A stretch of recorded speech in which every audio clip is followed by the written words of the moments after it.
were one of those lucky people that can travel anywhere. Yes, ma'am, I know. And they sometimes call you nomads.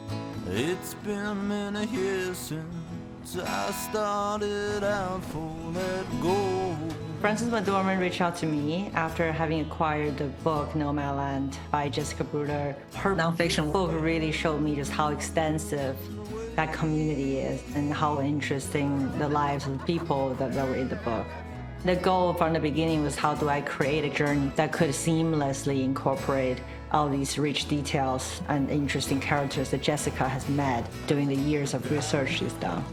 It is a tough time right now. You may want to consider early retirement. I need work. I like work. One of the things that was really exciting for all of us was to go to the actual places where the work is done. 50+ days across 5 states. I loved the opportunity of having this many days to shoot a movie in this many places. What most people call unconventional way of filmmaking, and then really give it time, and we can go anywhere.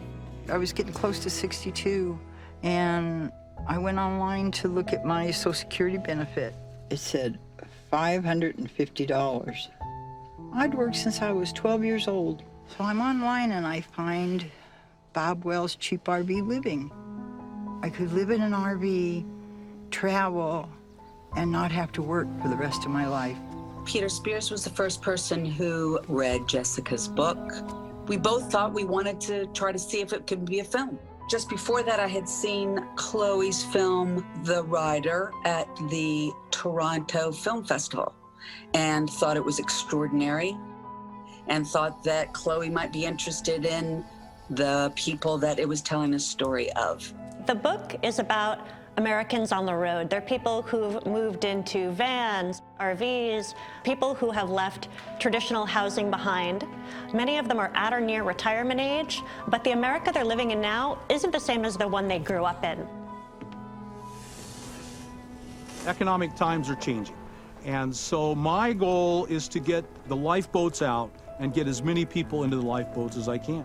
What we got from Jessica Bruder's great book was the immediacy of the story of these people. And though it takes place technically in 2008, it still felt so of the moment and felt very much like something we were all experiencing in some way. This idea of wanting community, this idea of our shared sort of humanity, this shared human experience we all have. I think you've come to the right place to find an answer. I think connecting to nature and to a real true community and tribe will make all the difference for you. I hope so. Nomadland is quite a touching story, and it causes you to pause and reflect on your own life. It was very inspirational. It made me believe in humanity and the strength of yourself. It's amazing how you can feel when you learn to spend more time being happier with what you have than unhappy with what you don't have. These people are able to find connection. Home isn't something that you own, it's something that you carry with you. This is a learning lesson for all of us. Get in a van, take a road trip somewhere. It honors people that do it differently. It's a really heartfelt love letter to what it is to be human.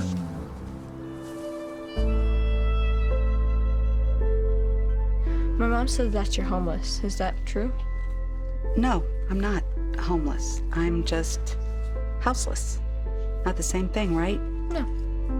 Don't worry about me, I'm okay. Her ability to connect in the present moment with another human being, whether they're a trained actor or non-professional, that's just Fern. We need to make sure we don't put anything between that and the audience. I'm sure you took good care of him, Fern. I did. Chloe is using the form of cinema to touch upon the lives of real people who are completely on the periphery of society, very overlooked. What's your name? Fern. Fern. Derek. Hi, Derek. As an artist, I like to see what's beyond the horizon. So for someone coming from city in New York and Los Angeles, I would like to go beyond that horizon, see who else is out there that I can connect to. I think I've lived a pretty good life. I've seen some really neat things, kayaking, all those places, and the swallows flying all around. And reflecting in the water, so it looks like I'm flying with the swallows, and they're under me and over me and all around me. It was just so awesome. I felt like I'd done enough. My life was complete. If I died right then, that moment, I'd be perfectly fine. Over the course of Chloé's films, she's grappling with this American dream idea, and it's not lost on any of us that she's not American, and so seeing it with perspective. Chloé found a way to tell an even bigger story. Like Chloé, I'm in love with the American West and their film. The writer absolutely blew my mind. Once I'd watched it, I knew Nomadland was in fantastic hands, that it was going to feel like a poem on the road.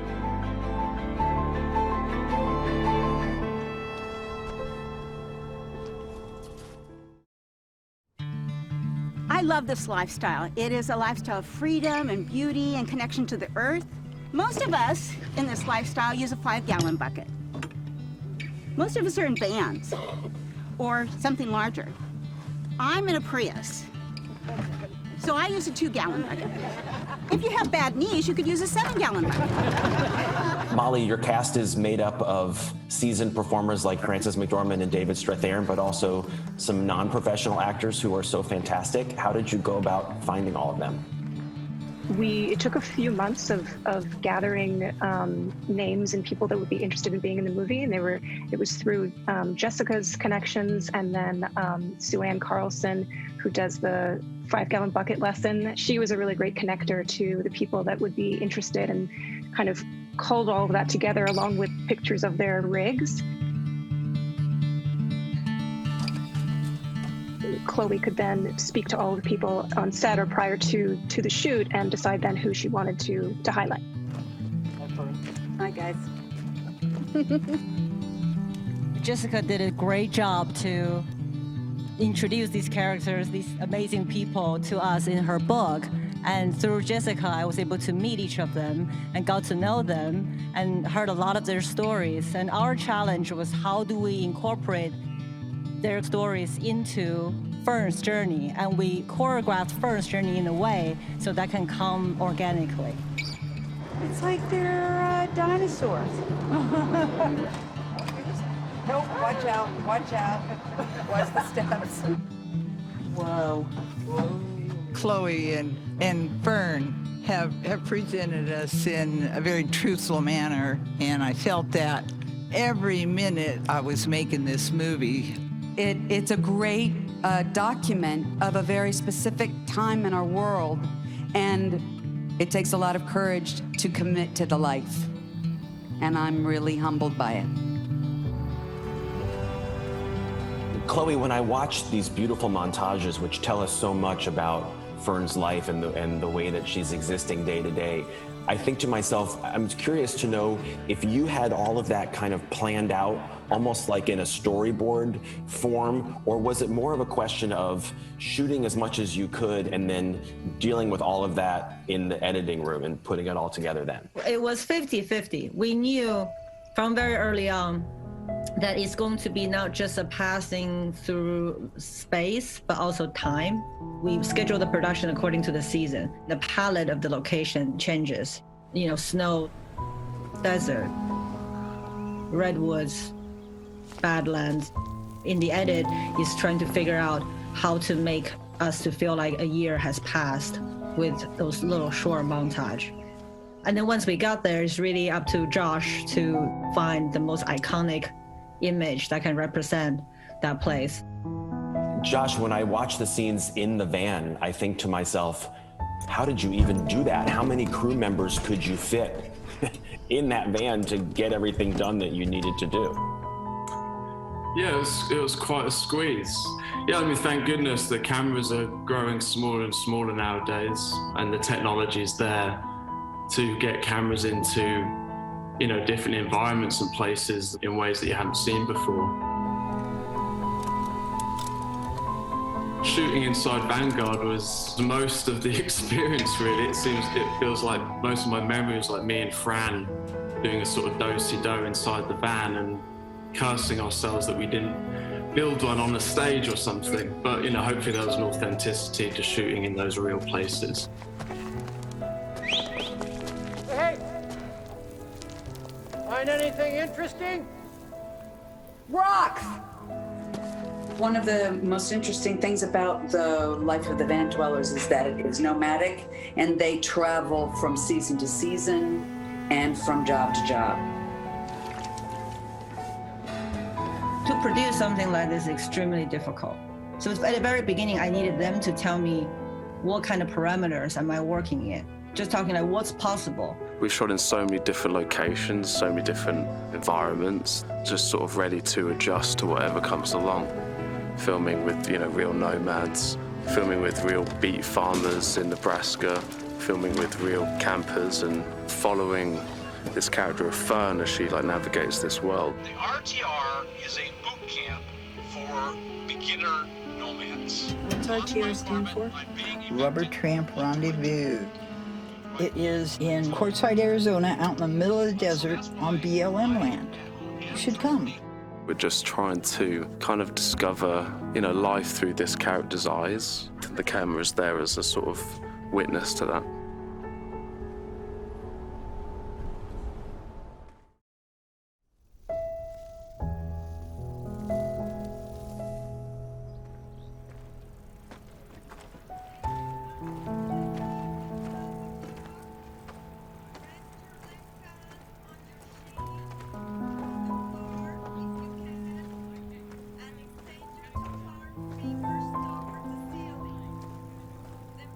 Joshua, that tracking shot seems like it's so organic and effortless, but my understanding is that it was actually quite complex. Can you tell me about everything that went into getting that right?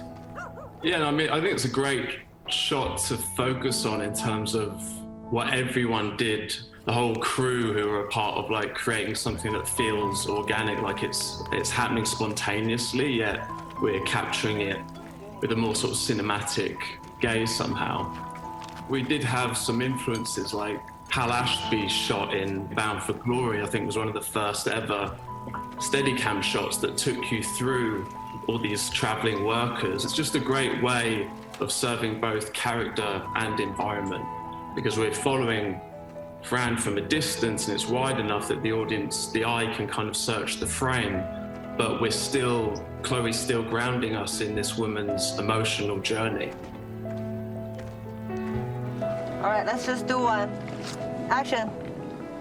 Oh, that's perfect, actually. No, right there is perfect. So we're gonna wait for the sun to get a little more dramatic.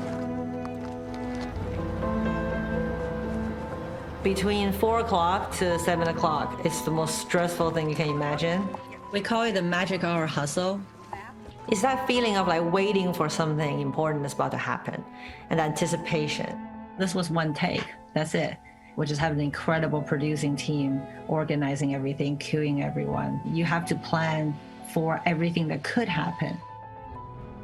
The magic of the film is the degree to which you should have no idea what is staged and what is reality. RTR stands out as the single biggest production or art challenge that we took on in the film, because we completely staged it from scratch. I wish that we had a video of our crew doing this, because it was the most beautiful coordination I have ever seen, because we had these big, huge vehicles. I think there was 50 of them. It was very, very organized. Into that point, how many people were in our company and how few people were actually orchestrating that shot. I kind of like the idea of just letting the big crews know how fast and nimble a smaller crew can be. Because shots like that can really fall flat if they don't feel totally lived in. But, we had a small crew, but really dedicated to doing that. It feels as real as the spontaneous moments in the film. If you combine the production infrastructure of staging this huge undertaking, to me, it's kind of emblematic of how many layers of reality we're playing with at every moment of the film.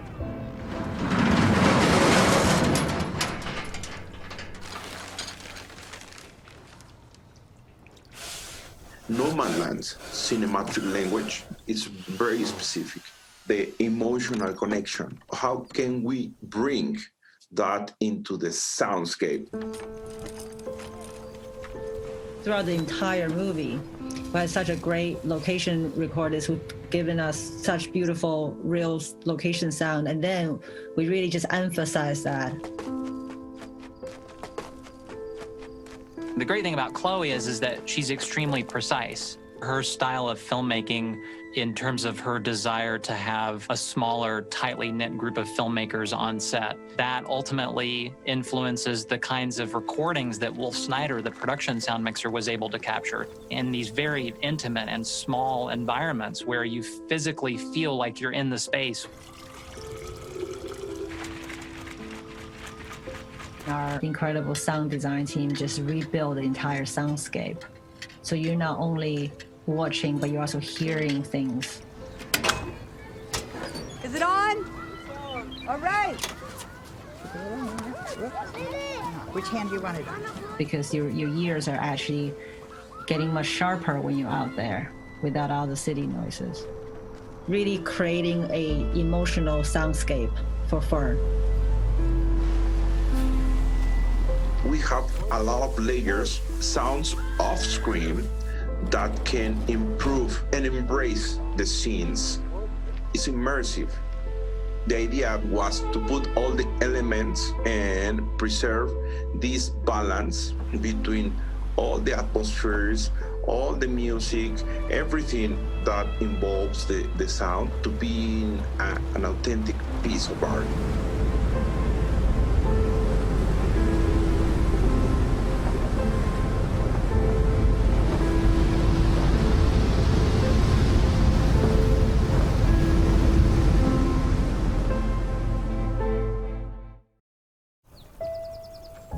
You see that? My dishes that my dad gave me, he collected these, Linda May, from yard sales. And when I graduated from high school, he gave me the whole set. Oh, isn't that great? In collaborating with Chloé about the character of Fern, we talked a lot about how we were going to bring things from my life, from Fran's life, into Fern's life. That is my dad, Fern. Gone from this world, but watching closely, I'm sure. I love this. Look how beautiful photographs used to look. That was something I could bring to the story that gave it more personal depth. It's like my dad used to say, what's remembered lives. I maybe spent too much of my life just remembering. I couldn't pack up and move on. Welcome and thank you for coming to the Rose Bowl on a very smoky night. A film is a different creature than a book. They're different art forms, but the way they dovetail, I love how Chloé and then Francis were able together to cut a path through all these worlds that have meant so much to me. To see them link them like beads on a string in this really beautiful way has been incredible to watch. That's the way it was meant to be seen. It's amazing! I see incredible stories scattered everywhere. All these places across the country they're working. These folks, you don't hear about them for a reason. It's a shame. Where are your mom and dad? Back home in Wisconsin. Think they worry about you? You don't get lonely? Got a girlfriend anywhere? Well, to be truthful, there's one. I write letters to her. Oh, smart man. Very good. Letters are good. If people can understand that you can live without all the common things you're so used to, I think it'll bring people better understanding of what the human being really can take and how resilient they can be. So are you quitting on me? No, I'm not quitting. My life is built on not having, not craving, not needing. Most people don't understand. I have more resources and more happiness and joy in my life now, and I can never really show my gratitude for that. Oh, I just see something neat. There's something about the vastness and the beauty of the American West that is something that's inspired generations. we definitely set out to capture that. You sure you don't need any of this stuff? No, don't need any of it. I'm good. People are stepping into the world of a Chloé Zhao movie, and Chloé's constantly just waiting and having patience and shooting enough to capture those real moments and then exploring life from a certain perspective that doesn't feel purely observational, that there's a poetry to it. What the nomads are doing is not that different than what the pioneers did. I think Fern's part of an American tradition.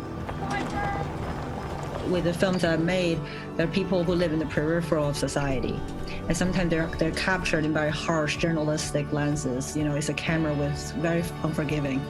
And I think it's really important for us to put a cinematic lens in their lives so people understand why they chose that lifestyle. Salute to the airship. To the airship. From Francis and Chloé to every single person we hired, we all were so wanting to tell this story in this way. There's something very relatable about this tradition of rugged American individualism. So while these people often are finding themselves by economic necessity sort of pushed to this moment, they're also discovering a independence in a way that they never have before. That is very inspiring. Whoa, that's nice. You look really good in that chair. When we feel like we're hurt and when we feel like we're lost and we can't really find a way out, it reminds you that you're not alone. It reminds you you're part of something bigger. There's a way to persevere that makes you feel hope at the end. One of the things I love most about this life is that there's no final goodbye. And I don't ever say a final goodbye. It's just say, I'll see you down the road. And I do. I see them again. And I can be certain in my heart, I'll see you again.